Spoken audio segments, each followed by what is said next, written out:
Subscribe now and press the bell icon. Never miss an update.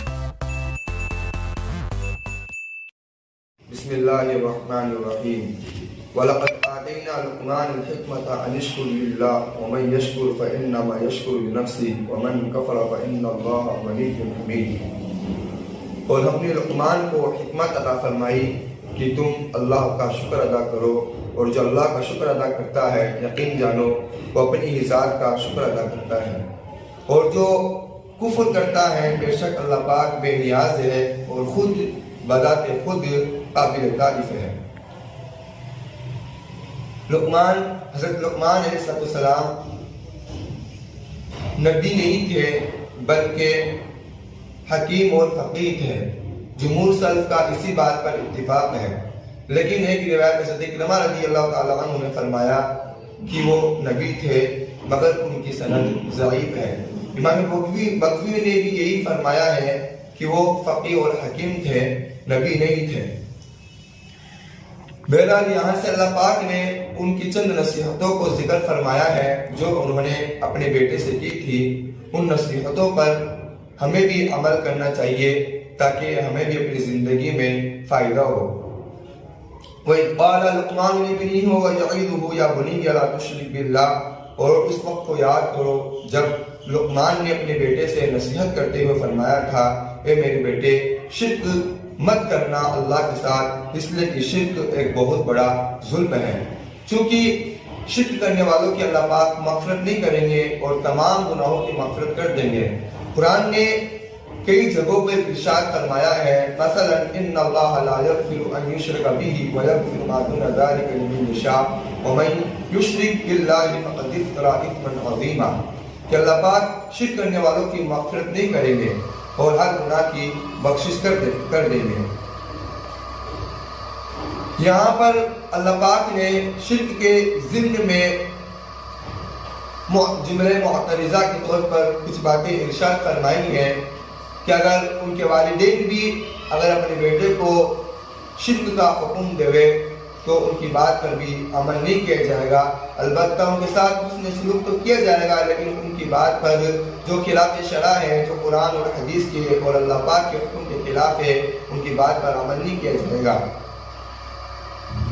بہرحال آگے چل کر اللہ پاک نے ارشاد فرمایا ہے جو حضرت لقمان علیہ السلام نے اپنے بیٹے کو نصیحت فرمائی ہے یا بنی انہا ان تکن مثقال حبۃ من خردل فتکن فی صخرۃ او فی السماوات او فی الارض یأتی بها اللہ ان اللہ لطیف خبیر، کہ میرے بیٹے اگر کوئی چیز رائے کے دانے کے برابر بھی ہو اور وہ کسی چٹان میں ہو یا آسمانوں میں ہو یا زمین میں، تو اللہ پاک اس کو بھی لے آئیں گے، یعنی قیامت کے دن اس کو بھی حاضر کر دیں گے۔ یہ آیت ان منکرین پر دال ہے جو موت کا انکار کرتے تھے کہ اگر کسی انسان کی موت ہو جائے اور وہ ذرہ ذرہ ہو جائے یعنی منتشر ہو جائے تو اس کو کیسے جمع اللہ پاک اکٹھا کر پائیں گے؟ تو اللہ پاک نے یہی ارشاد فرمایا ہے جو لقمان علیہ السلام نے اپنے بیٹے کو نصیحت فرمائی تھی کہ اگر کوئی چیز چھوٹی سے چھوٹی ہو، وہ کسی چٹان میں ہو یا کسی زمین میں ہو یا آسمان میں، تو اللہ پاک اس کو بھی حاضر کر دیں گے۔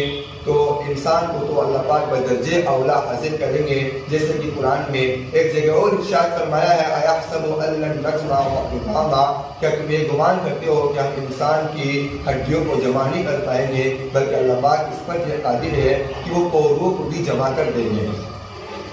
یا بنی اقم الصلاۃ ان اللہ لطیف خبیر، بے شک اللہ پاک باریک بین اور باخبر ہے۔ یا بنی اقم الصلاۃ وامر بالمعروف وانہا عن المنکر واصبر علی ما اصابک، اللہ پاک نے جو سب سے حضرت لقمان علیہ السلام نے جو سب سے اہم نصیحت فرمائی اپنے بیٹے کو کہ میرے بیٹے تم نماز کو قائم کرنا۔ نماز ایک بہت بڑا اسلامی رکن ہے جو اللہ پاک نے نبی کو حضرت نبی علیہ السلام کو معراج پر بلا کر عطا کی تھی، جو انسان کو اللہ پاک سے ڈائریکٹ لینے کا ذریعہ ہے۔ میرے بیٹے تم نماز کو قائم کرنا اور نیکی کا حکم کرنا اور برائی سے روکنا اور مصیبتوں پر صبر کرنا، یعنی کہ امر بالمعروف اور نہی عن المنکر کے کام کرنے میں اگر تمہیں کوئی مصیبت پیش آ جائے تو اس پر صبر کرنا۔ اس سے یہ بات ہمیں بھی معلوم ہو گئی کہ اگر نیکی کے کام میں کوئی مصیبتیں اور مشقتوں کا سامنا کرنا پڑے تو ہمیں اس بات پر صبر کرنا چاہیے۔ ان ذالک من عزم الامور، یقین جانو یہ کام اولو العزم سے ہے۔ ولا تصاعر خدك للناس ولا تمشي في الارض مرحا، اور تم کسی لوگوں سے اپنے رخ کو مت پھیرنا، یعنی کہ ان کے ساتھ خندہ پیشانی کے ساتھ پیش آنا، ان کے ساتھ اچھا سلوک کرنا اور زمین پر اطلاع کر مت چلنا۔ ان اللہ لا يحب كل مختال فخور، بے شک اللہ پاک ہر اطلاعنے والے اور شرک بازی کو پسند نہیں کرتا ہے۔ اس سے معلوم ہو گیا کہ انسان کو درمیانہ اور مایانہ روی اختیار کرنی چاہیے۔ انسان کو اتنا تیز بھی نہیں چلنا چاہیے کہ جو بھاگنے میں شمار ہو جائے، اور اتنا دھیرے بھی نہیں چلنا چاہیے جو سستی میں داخل ہو جائے۔ اس سے ایک بات یہ معلوم ہوتی ہے کہ اللہ کے نبی نے ارشاد فرمایا ہے کہ جو شخص نماز کو باجماعت ادا کرتے ہیں ان کو نماز میں بھی دوڑ کر نہیں جانا چاہیے۔ وقصد فی مشرق واغضض من صوتک ان انکر الاصوات لصوت الحمیر، اور اپنی چال میں درمیانہ اور اعتدال اختیار رکھنا اور اپنی آواز میں پستی اختیار کرنا۔